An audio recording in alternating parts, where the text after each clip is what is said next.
Un air d'automne dès le mois d'août. Partout en France, les marronniers blancs, souvent centenaires, perdent déjà leurs feuilles. La faute à ce minuscule papillon qui dépose ses œufs sur les nervures. Les larves creusent alors des galeries nécrosant le feuillage avant l'heure. La mineuse du marronnier, originaire des Balkans, a fait son œuvre.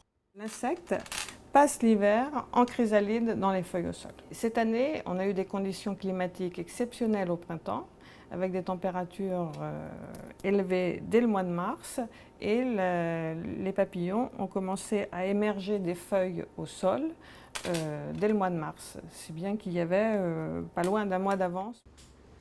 Chaque feuille peut être investie par une centaine de larves qui deviendront chenilles.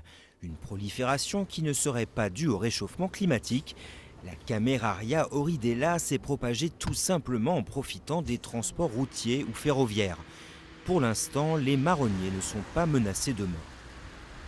Petit à petit, l'arbre met beaucoup de ses réserves dans ses nouvelles feuilles et il s'épuise, il se fatigue. Donc c'est vrai qu'il peut être plus exposé à d'autres maladies après parce que ses défenses immunitaires sont moins bonnes, c'est exactement comme nous.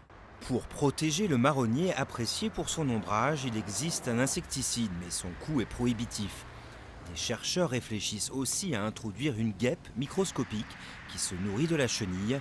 À ce jour, une seule méthode fonctionne, l'incinération.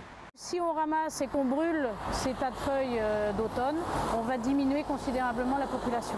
Alors ce qu'il ne faut surtout pas faire, c'est prendre ces feuilles et en faire du compost par exemple. Parce que le compost artisanal n'est absolument pas assez chaud pour détruire les larves.